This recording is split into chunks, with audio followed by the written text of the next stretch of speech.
దౌర్భాగ్యపు పరిస్థితి వల్ల మన తెలంగాణ రాష్ట్రంలో ఉన్న మాట నేను మీకు గుర్తు చేస్తా ఉన్నా. అట్లాగే ఇంకొక మాట కూడా ఈ సందర్భంగా మీకు గుర్తు చేయాలి. కాంగ్రెస్ పార్టీకి ఎన్నడైనా కూడా డాక్టర్ బాబాసాహెబ్ అంబేద్కర్ గారిని రాజకీయ అవసరాల కోసం వాడుకున్న తప్ప వారికి ఎన్నడూ గౌరవం ఇవ్వలేదు కాంగ్రెస్ పార్టీ.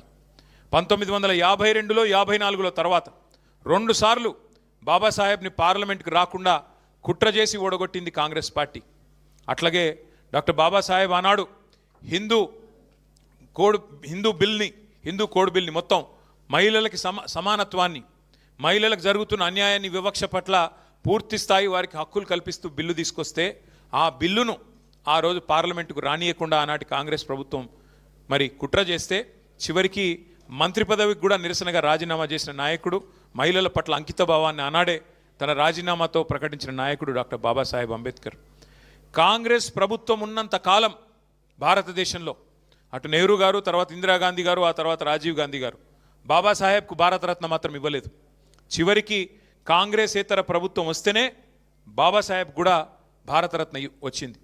భారతరత్న చాలా దూరం, ఆఖరికి పార్లమెంట్ సెంట్రల్ హాల్లో కూడా బాబాసాహెబ్కి ఒక ఫోటో కూడా పెట్టలేదు కాంగ్రెస్ ప్రభుత్వం. అది వారికి మరి బాబాసాహెబ్ మీద ఉన్న గౌరవం. ఇవాళ మాట్లాడుతున్నారు పెద్ద పెద్ద మాటలు. ఇంతకుముందు మా ఈశ్వర్ గారు కరెక్ట్గా అడిగినారు. ఆ బాబాసాహెబ్ పేరును రాజకీయంగా వాడుకోవడం కోసం కేసీఆర్ గారు దళిత బంధు పెట్టి 10 లక్షలు ఇస్తే మేము 12 లక్షలు ఇస్తామని చెప్పి ఆ స్కీమ్కు అంబేద్కర్ అభయాస్తం అని పేరు పెట్టినారు. ఇవాళ ఆ మహానుభావుని మళ్ళీ ఒక్కసారి ఆ స్కీమ్ పేరు పెట్టి మళ్ళీ అవమానించి, అమలు చేయకుండా అవమానించి దళితులతో పాటుగా మరి బాబాసాహెబ్ని కూడా అవమానించింది కాంగ్రెస్ ప్రభుత్వం. ఇక మన నాయకుడు కేసీఆర్ గారు చేసింది పెద్దలంతా చెప్పినారు. 1000 గురుకుల పాఠశాలలు పెట్టడం మాత్రమే కాదు, దళిత బంధు లాంటి ఒక విప్లవాత్మకమైన కార్యక్రమాన్ని, దళితుల జీవితాలను శాశ్వతంగా మరి మార్చివేసే పథకాన్ని తీసుకొని రావడమే కాదు, ఒక విప్లవాత్మకమైన పథకం అది. దళిత బంధు లాంటి పథకం తేవాలంటే, రైతు బంధు లాంటి పథకం తేవాలి అంటే నాయకుడికి కలేజా ఉండాలి. ఆ కలేజా ఉన్న నాయకుడు మన కేసీఆర్ గారు. నార్మల్ నాయకులతో కావు ఇట్లాంటి ఆలోచనలు. అందుకే అట్లాంటి ఆలోచనతో లక్షలాది మందికి 5 ఏళ్లలోనే మరి 15-16 లక్షల కుటుంబాలకు న్యాయం చేయాలన్న ఆలోచనతో కేసీఆర్ గారు పోతే మరి దాన్ని మించిన పథకం మేము తెస్తామని చెప్పి అంబేద్కర్ అభయహస్తం అని చెప్పి చేవెళ్లలో మల్లికార్జున్ ఖార్గే గారిని పిలిచి SC/ST డిక్లరేషన్ అని చెప్పి మోసం చేసింది కాంగ్రెస్ పార్టీ.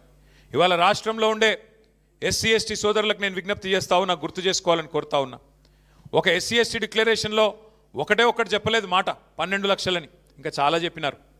ఎస్సీలకు 18% రిజర్వేషన్ చేస్తామన్నారు. ఇవాళ 16 ఉన్నది, దాన్ని 18 చేస్తామన్నారు.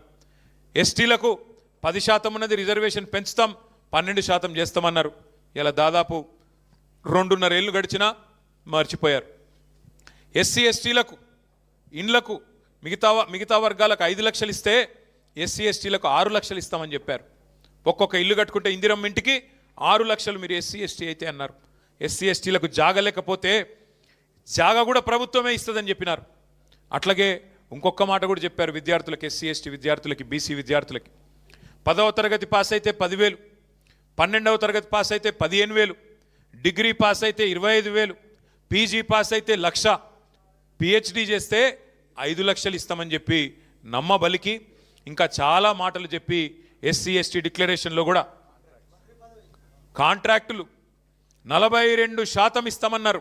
బీసీలకి కాంట్రాక్టులలో 18% ఇస్తా అన్నారు. ఎస్సీలకు కాంట్రాక్టులలో, ప్రభుత్వ కాంట్రాక్టులలో, STలకు 12% ఇస్తామన్నారు. మొత్తం వెరసి 72% ప్రభుత్వ కాంట్రాక్టులలో BC, SC, STలకే మేము అవకాశం ఇస్తామని చెప్పి అభయహస్తం పేరిట మేనిఫెస్టో రాసి అందులో స్పష్టంగా చెప్పింది కాంగ్రెస్ పార్టీ. ఇవాళ 2.5 సంవత్సరాలైంది. ఈ 2.5 సంవత్సరాలలో దగ్గర 1,00,00,000 కోట్ల కాంట్రాక్టులు పిలిచిండు రేవంత్ రెడ్డి.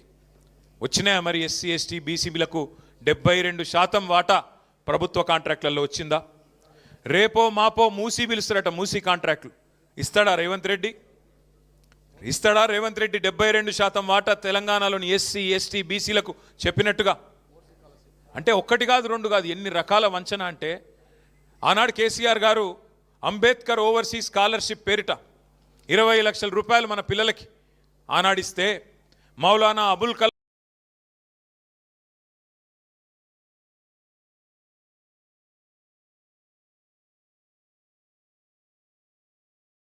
ఆజాద్ పేరిట మైనారిటీ పిల్లలకు స్కాలర్షిప్లు ఇస్తే, మహాత్మా జ్యోతిబా ఫూలే పేరిట ఓవర్సీస్ స్కాలర్షిప్లు 20 లక్షల రూపాయలు ఇస్తే, అట్లాగే స్వామి వివేకానంద పేరిట అగ్రవర్ణాల్లో ఉండే పేదలకు కూడా ఆనాడు కేసీఆర్ గారు ఓవర్సీస్ స్కాలర్షిప్ పెట్టి